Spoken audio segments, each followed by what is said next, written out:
Hey, it's John Lee Dumas of EO Fire, and it's the Entrepreneurial You, the show for dedicated and passionate Caribbean entrepreneurs seeking daily inspiration, brought to you by author, speaker, and award-winning entrepreneur Heneka Watkis-Porter. You must be prepared to ignite.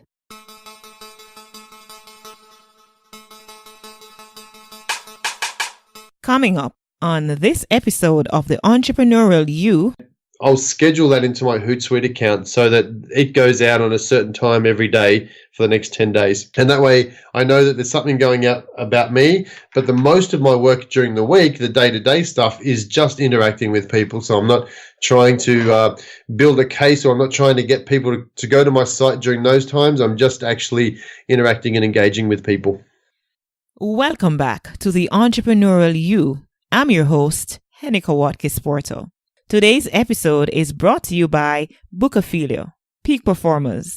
Are you looking for a space that fosters a peaceful and productive working environment for writing and multifaceted creative expression? Then Bookophilia is the place to be.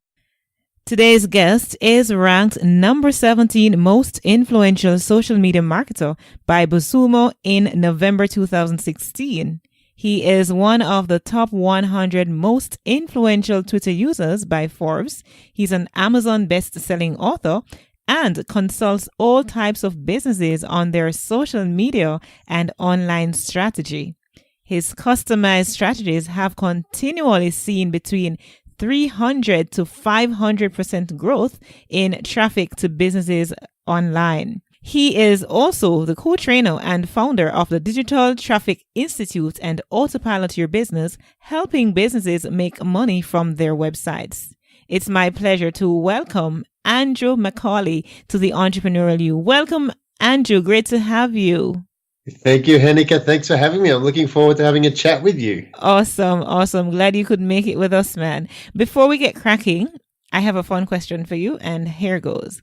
Okay. What is your hidden talent? What is my hidden talent? Well, I have been asked that before, and I haven't practiced this for a little while, but I used to be able to put a bunch of coins on my elbow and flip them off and catch them. In fact, I think I held the Australian record for it at one stage. Unofficially. Interesting. I've never heard that before. Well, let's see. Maybe we can think about monetizing that. Who knows, huh? Yeah, well, there you go. That's a good idea.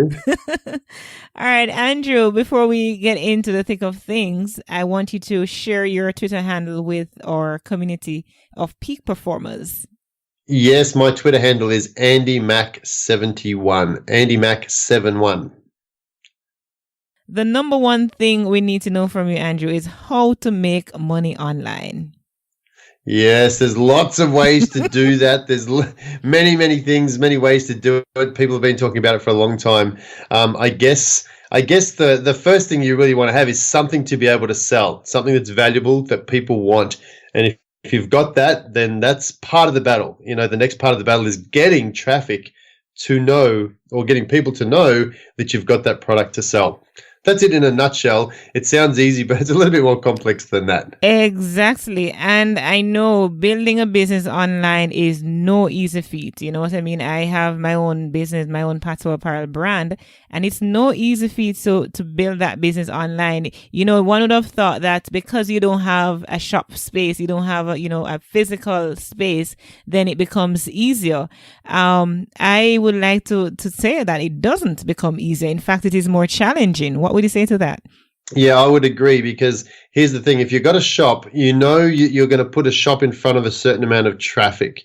You know that there's a certain amount of foot traffic that goes up and down that particular strip on a regular basis. Whereas online, you could be in the middle of nowhere, or you could be in the middle of busy Main Street.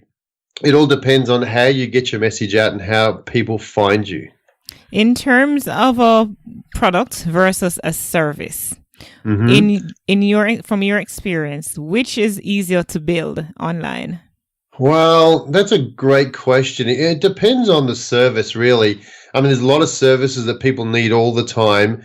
There's a lot of products that people would want all the time.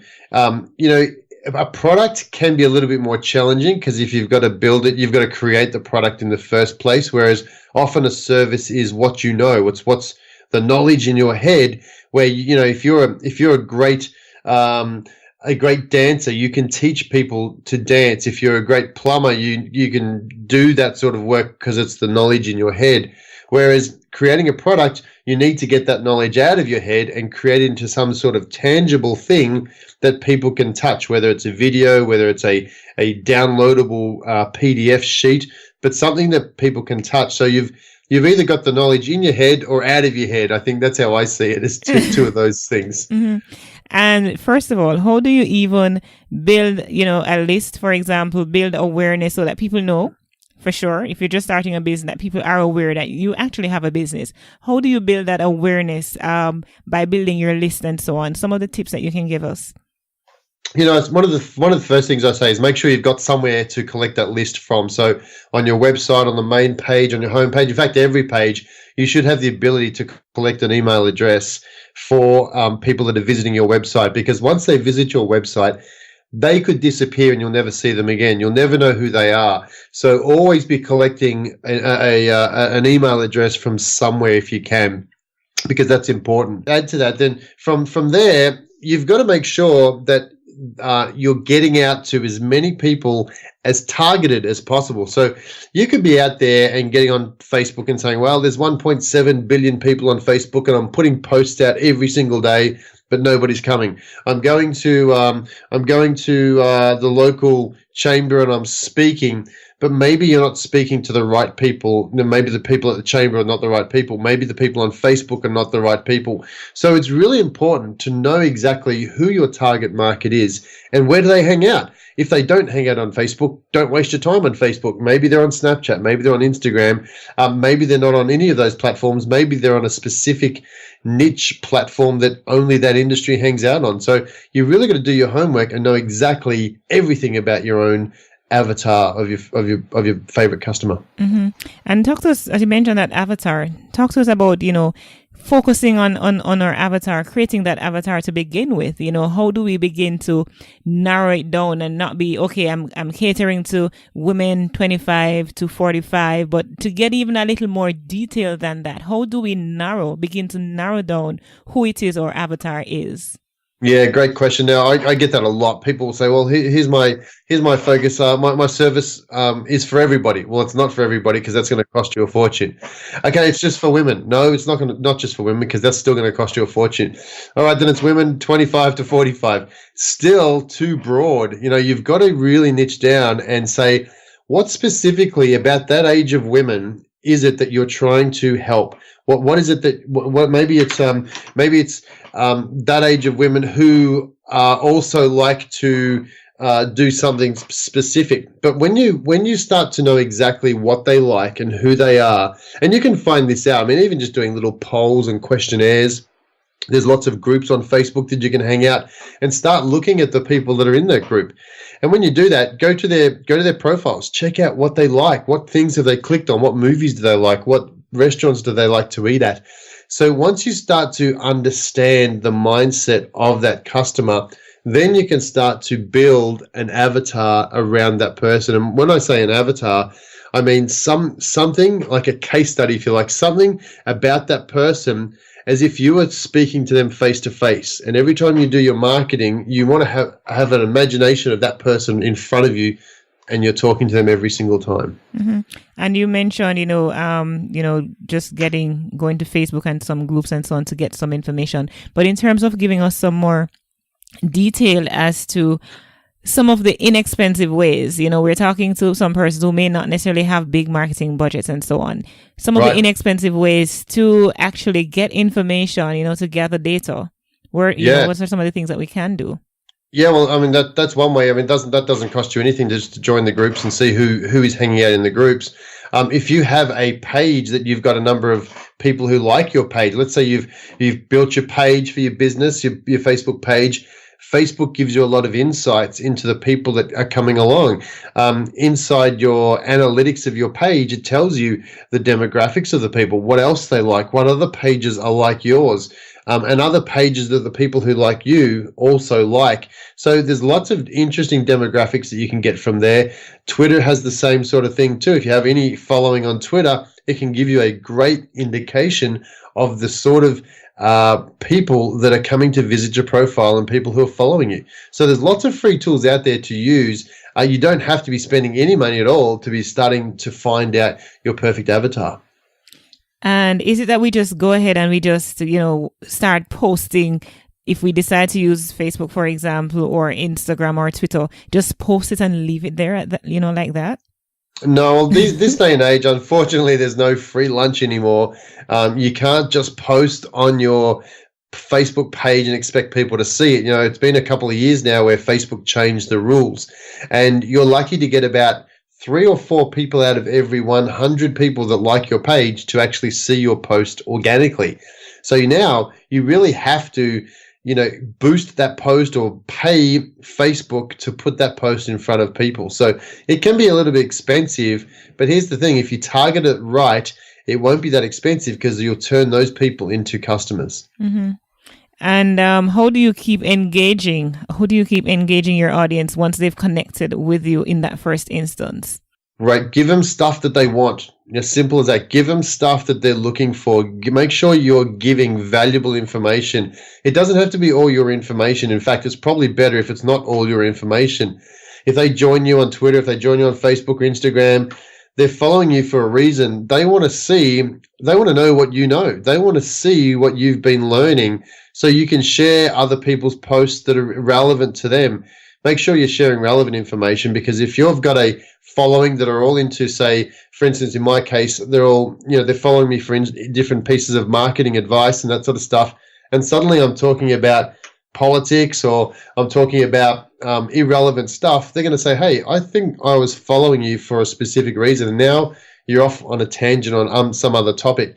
So make sure that you stay on track and on point, and you're giving them what they want, and that's information that you know. At this point, Andrew, let's take a break. I need to thank my sponsor. Peak Performers. Success is something that we continually work towards as an end goal, but we need to be in the right environment to make it happen. Bookophilia is dedicated to providing a space for book, coffee, and tea lovers, creatives, educators, students, and professionals who want ideas, innovation, and inspiration. They have a variety of high-quality books, a cafe, events such as book launches, signings, and art exhibitions, professional services, uniquely tailored to your needs, culture, and tastes. Their environment provides for the full literary arts experiences, allowing for multifaceted creative expressions. Find them on Facebook, Instagram, and Twitter at Bookophilia. We're going to be talking now about managing time on the different social media platforms that we decide to go on based on where our avatar is. Yes. How do we manage time on social media? I know, right? It's like a big black hole that sucks people in, and next thing you know, it's 3:00 in the afternoon. And what have I done with my day?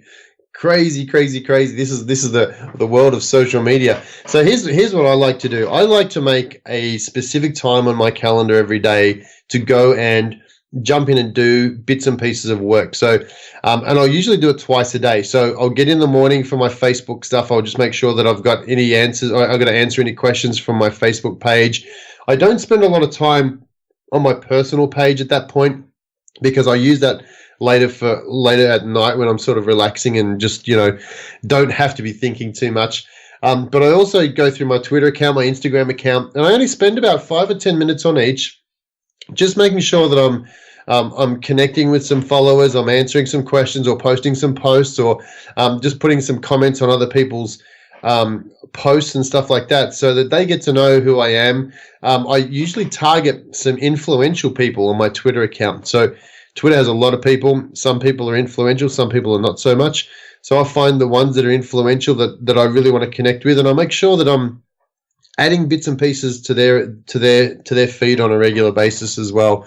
So I'll do that in the morning, and I'll come back in later in the afternoon, sort of wrapping it up, because, by the end of the afternoon I'm getting tired, so I can concentrate on doing that because it's not that hard. and I'll go through and make sure that there's no other questions that have come in throughout the day that I can answer. So all up, I really don't spend much more than 30 minutes a day on all of the platforms combined. Once you get that narrowed down, it's not that hard to sort of continue doing it like that. It's when you get stuck into those videos that someone's sent you about a cat, and you think, oh yeah, this is funny, and then you're down that black hole. So keep away from that. Do it at nighttime when you're sort of vegging out or watching TV or something like that, but you're not doing it during working hours. That's what I make sure I don't do. And what about the use of those scheduling platforms such as Hootsuite and Mav Social, and there are many others? Plenty of those out there. They're all great. I use Hootsuite. I use Buffer. So here's how I do it. I use Buffer to share other people's content. So if I'm looking through the day, I've got someone I looked at a link or something like that, and I've clicked on a link and I saw an article and I think, wow, my followers would like to see this. I'll put it into my Buffer account, and Buffer will send it out for me at the next appropriate time that I've set up. And Hootsuite, I'll use that to make sure that I've got some posted tweets every day going back to my content. So what I'll do is once a week, I'll write maybe 10 or 15 tweets for the week and direct people back to a particular post that I've written or a podcast that I've done or some other thing that I want to promote. And I'll schedule that into my Hootsuite account so that it goes out on a certain time every day for the next 10 days. And that way I know that there's something going out about me, but the most of my work during the week, the day-to-day stuff, is just interacting with people. So I'm not trying to build a case, or I'm not trying to get people to go to my site during those times. I'm just actually interacting and engaging with people. Interesting. So you've actually, identify the times that you need to be engaging versus the times when you're sending out and trying to get people directed at your content and so on. So that's pretty cool. Yeah. Yeah. I know we really can get lost on social media, and we really have to manage our time. In fact, I like to say manage ourselves, because we only have 24 hours in the day. And if we don't manage ourselves well, then when it's over, you wonder, what did I do? What did I accomplish today? We're all guilty of that, and it's just a matter of once you recognize that, though, it's like, okay, now I recognize that, now I can control it and do something about it. Mm-hmm. When is there ever a time, though, when we need to outsource our social media activities? You know what? We've tried that. I do some social media for some clients personally, but I only do it if they've got a lot of involvement too, because it's their voice, it's their brand. I'm not their brand. I'm not their expert. It doesn't matter what business they're in. At some point, I'm not going to know as much as they do, and I need some input. So, I've never seen a lot of successful people outsource their social, because people aren't living that brand. They're not living and breathing that brand. So, I'm a big believer of doing your social yourself. I do all my social myself, only because I know what I want to do. It is my brand. It's me speaking. And it's just hard to outsource your passion. Really, it really is. And that's what social media is about. It's about your passion. And if you've got it outsourced, you'll be able to pick accounts that are outsourcing their social, because they're very dry, they're very boring, and there's no engagement at all. Mm-hmm. So what you're saying, and what I want to be brought home to our community here of peak performers, is that engagement is key. We're actually, sometimes I believe, Andrew, that we approach this thing as though we're not even speaking to individuals. We forget that we're speaking to people, real people with feelings and, wants and needs and so on. Sometimes we forget that. Totally, yeah, we do. We just think, oh, we're gonna get a post out, because I haven't posted for 3 days. Who are you posting to? Remember, you're posting to people. You're not posting to a scheduler or a computer. So yeah, definitely engagement's the key. Mm-hmm. And I tell you that the power of social media is strong, and it's no getting away from it. There is no way that we're going backwards. We're going forward with it. That's how I connected with you, actually, through through Twitter. So it's amazing. I first read an article a blog post that you were part of, and then we connected. So it's an amazing era that we're living in, and there is no getting away. We just need to take advantage of it, let it work to our advantage, to learn the ins and outs, I believe. Totally, and I agree. I've made contact with a lot of very, very influential people through social media, just by reaching out, just by being a person and saying, hey, this is what I'm doing, and I'd love your help, or I'd love your opinion, and that sort of stuff. And most people, you'll find, are willing to just jump on and talk to you, because it's rare. They don't get a lot of feedback often, and when you want to reach out to somebody and talk to them, you'll be surprised at how accommodating a lot of people are. Yeah, it is. And sometimes, you sit back and you probably think that, oh, he has so many followers. I don't have any follower. He's not going to be talking to me. That's not true. He's either not talking to you because he's probably busy, or she's probably too busy based on what the schedule entails. But, don't be afraid. I'm saying here, and I know that's what I'm picking up from you as well. Don't be afraid to reach out, reach out to people, because people are kind. I believe from the depths of our heart that we're all kind people. You know what I mean? We don't set out to be mean and to be negative. Definitely. And you know what's the worst thing? Somebody says no, or they don't answer you. That's it, right? Exactly. What's the worst that can happen? You know what I mean?